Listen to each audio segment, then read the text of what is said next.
stop, a family shop. Think Thayer, come on, let's get rolling. Come on, let's get moving. Think Thayer. Game, in my opinion, was decided early on. You could kind of tell there wasn't a lot of energy in the locker room. We talked about that at halftime, but you've got two Division I transfers in McHugh and Goddard, who both had fantastic nights combined for 39 points, but their starting five ended up shooting 50% from the field. We had trouble stopping them. They got some momentum going early on, and our starting unit was 20%. So we had trouble making shots and getting stops, and anytime you have that, it's a bad combination, no matter who you play. So this is a team that I knew could score, and we had to get some stops. So I thought we took care of the ball, didn't foul near as much as we did last game out, but missed a handful of shots and were unable to get stops early on, which led to that point differential. First half, McHugh in particular, what were the struggles in your eyes to stop her? She's a Miami transfer, got her degree there, finishing up, starting grad school at Malone, so I called her an X factor on the board. She's a kid who was recruited highly by a lot of Division I schools, has always played well against us when she's been healthy, and talked to her before the game, and she told me she was excited to be at Malone, and this was a good spot for her, and her coach was very complimentary of her. So I knew she would be a scorer for them, and knew she would be an X factor for them, meaning that she would score above her average. And she did that today and got going, and it's a rivalry game. It's a kid who used to play in the MAC and now playing in the Strode, didn't have any, has played well when she's been here before, so knew she would step up and make a lot of shots, and she got hot. She made a lot of threes, made some drives, was able to score in a variety of ways, in my opinion, early on, and that just gave them a lot of confidence. But credit that kid, she's happy at Malone, and again, told me that, and she really stepped up and gave them some momentum early on. And you got her stopped by getting her in foul trouble, getting her to the bench. But can you talk about the struggles you guys had offensively in the second half? Well, we wanted to, we made a goal to try and contain her to 4 points or less in the second half, and we hit that. So, yet, I wouldn't know, I mean, she played 30 minutes. I don't know if you could really call her in foul trouble with that many minutes and that many points and 7 rebounds on the night, but I thought she gave them a shot of adrenaline and gave them a lot of energy, and that was a big difference. Yeah, I guess my point more is that you, in the second half, you got their offense stopped for and that was one in a variety of different ways. But you could never seem to get your offense going to kind of cut into their lead. The problems, what in your eyes were the problems offensively? A lot of missed layups again. It's a broken record, so we got to fix it, and got get kids to put them in position to be successful, to make shots they feel comfortable making, and then it's one of those things. If one goes, it's the dam opens up. More mental than physical at this point?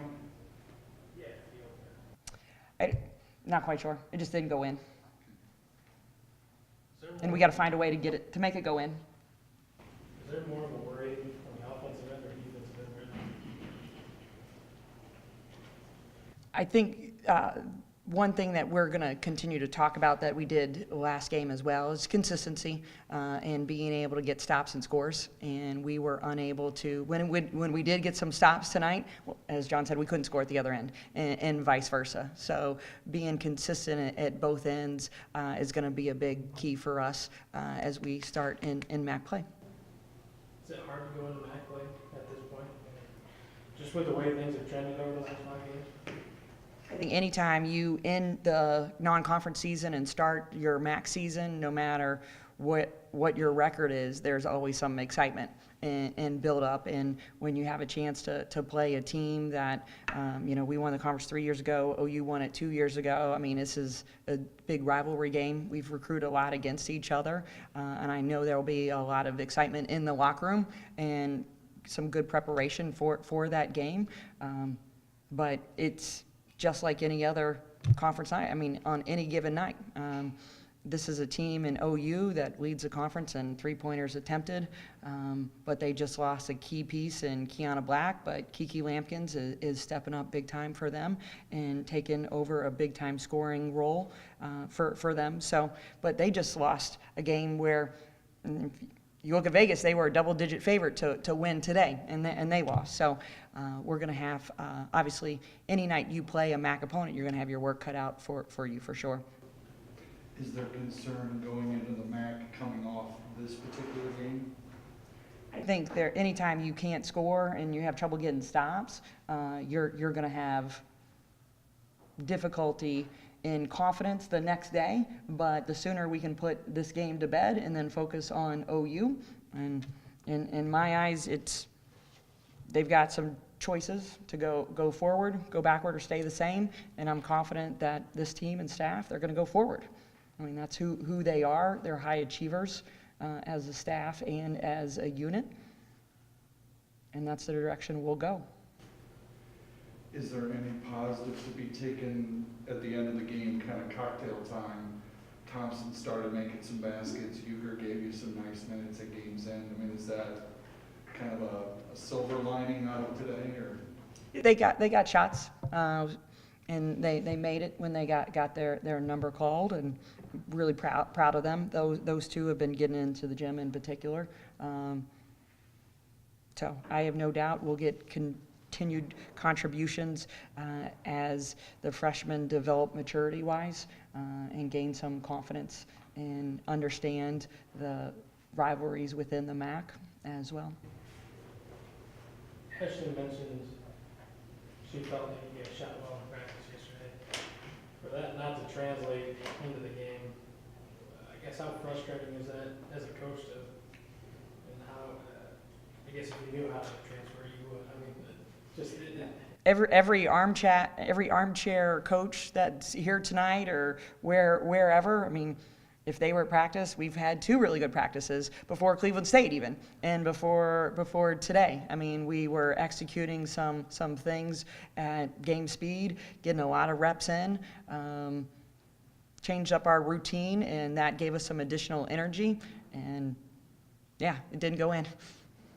Not quite sure why, but we got some looks, and we'll talk about how the looks that we got and see if we can't continue to get those same looks, and I have no doubt they'll go in. But, you know, everybody wants to win. Everybody wants to play.